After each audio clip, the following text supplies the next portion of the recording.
السلام علیکم ورحمۃ اللہ وبرکاتہ۔ نحمدہ و نصلی علی رسولہ الکریم، اما بعد۔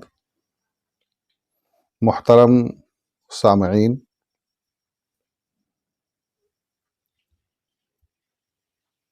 آج کے درس کا موضوع ہے اسلام میں صفائی و ستھرائی کی اہمیت۔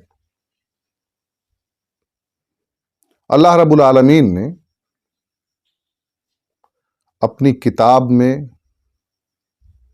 کئی مقامات پر اور نبی کریم صلی اللہ علیہ وسلم نے اپنی احادیث میں جا بجا جگہوں پر یا جا بجا مواقع پر طہارت و نظافت، صفائی و ستھرائی کی اہمیت کو اجاگر کیا ہے،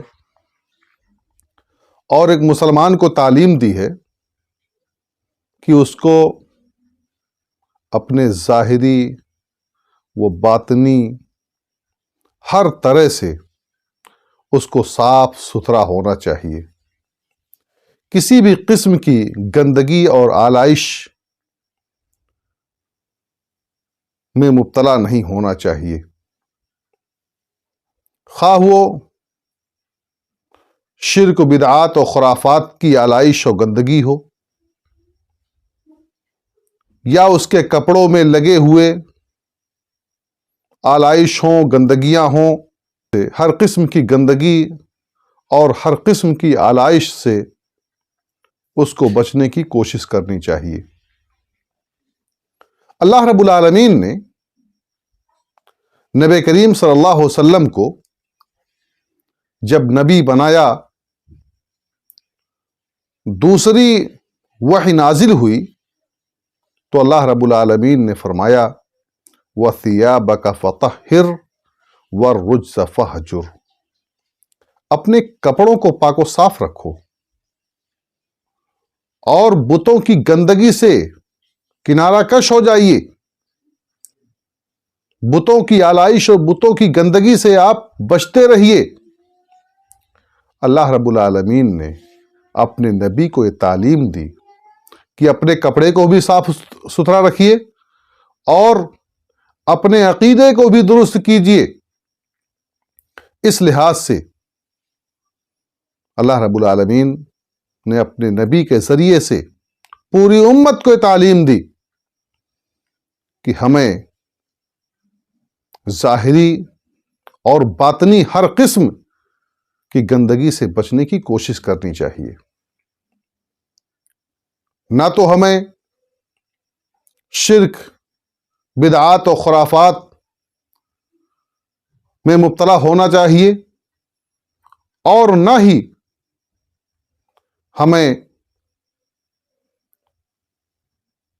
اپنے کپڑوں کو یا اپنے بدن کو گندا رکھنا چاہیے۔ ایک مومن جو ہوتا ہے اس کی صفت ہی یہ ہوتی ہے کہ وہ ناپاک اور نجس نہیں ہوتا ہے، وہ پاک و صاف ہوتا ہے۔ ایک مومن کے رگ و پے میں طہارت و نظافت، صفائی ستھرائی اس طرح سے سرایت کیے ہوئے ہوتی ہے جیسے کہ اس کا ایمان ہو۔ اللہ رب کے رسول صلی اللہ علیہ وسلم نے ایک موقع پر ارشاد فرمایا کہ ان المؤمن لا ینجس، کہ مومن نجس نہیں ہوتا ہے، ناپاک نہیں ہوتا ہے، پلید نہیں ہوتا ہے، گندا نہیں ہوتا ہے۔ اور اللہ کے نبی صلی اللہ علیہ وسلم نے ایک دوسرے موقع پر ارشاد فرمایا الطہور شطر الایمان، کہ طہارت، پاکیزگی، صفائی و ستھرائی یہ ایمان کا حصہ ہے، ایمان کا جز ہے۔ یعنی اگر انسان صفائی ستھرائی رکھتا ہے تو گویا کہ وہ مومن ہے۔ یعنی مومن کا یہ وظیفہ اور مومن کی صفت بتلائی گئی کہ مومن صاف شفاف ہوتا ہے، صاف ستھرا ہوتا ہے، اس کے آس پاس گندگی اور غلاظت نہیں ہوتی ہے۔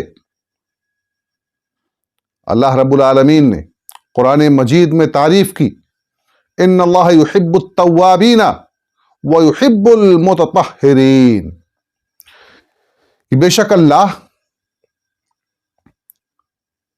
توبہ کرنے والوں کو اور طہارت حاصل کرنے والوں کو، پاکیزگی حاصل کرنے والوں کو پسند کرتا ہے۔ یعنی یہ طہارت و پاکیزگی اللہ رب العالمین کی پسندیدگی کا باعث ہے۔ ایسے لوگوں کو اللہ رب العالمین اپنا محبوب بنا لیتا ہے۔ اہل قبا کے سلسلے میں اللہ کے رسول اللہ رب العالمین نے ان کی تعریف کرتے ہوئے قرآن مجید میں فرمایا، فیہ رجال یحبون ان یتطہروا واللہ یحب المطہرین، کہ اس میں کچھ ایسے لوگ ہیں جو پاک صاف رہنا پسند کرتے ہیں، اور اللہ رب العالمین پاک صاف رہنے والوں کو پسند کرتا ہے۔ اللہ رب العالمین پاک صاف رہنے والوں کو اپنا محبوب بنا لیتا ہے۔ اللہ رب العالمین نے قرآن مجید میں جہاں غسل اور وضو کی تعلیم دی ہے، اس کے بعد اللہ رب العالمین نے فرمایا، ما یرید اللہ لیجعل علیکم من حرج ولکن یرید لیطہرکم، کہ اللہ تعالیٰ ان آداب کے ذریعے سے، طہارت کے جو آداب اللہ رب العالمین بتلا رہا ہے، ان آداب کے ذریعے سے اللہ رب العالمین تمہیں پریشان نہیں کرنا چاہتا ہے، تمہیں تنگی میں ڈالنا نہیں چاہتا ہے، تمہیں حرج میں مبتلا نہیں کرنا چاہتا ہے، بلکہ تمہیں تو پاک و صاف کرنا چاہتا ہے۔ وہ چاہتا ہے کہ تم ایک صاف ستھری زندگی گزارو۔ تمہارے آس پاس، تمہارے پاس پڑوس میں تمہارا کپڑا، تمہارا بدن، تمام چیزیں آلائش و گندگی سے دور رہیں۔ اسلام کی یہ تعلیم ہے کہ ہر مسلمان کو، ہر مومن بندے کو طہارت پسند ہونا چاہیے، صفائی ستھرائی کا اہتمام کرنا چاہیے، اپنے کپڑوں کو صاف ستھرا رکھنا چاہیے، اپنے بدن کو صاف ستھرا رکھنے کی کوشش کرنی چاہیے، کسی بھی قسم کی آلائش ہمارے بدن پر نہ لگی ہوئی ہو، کسی بھی قسم کی گندگی میں ہم مبتلا نہ ہوں، چاہے وہ ظاہری گندگی ہو، معنوی گندگی ہو، حسی گندگی ہو، عقیدے کی گندگی ہو، کسی بھی قسم کی گندگی ہمارے پاس نہ آنے پائے۔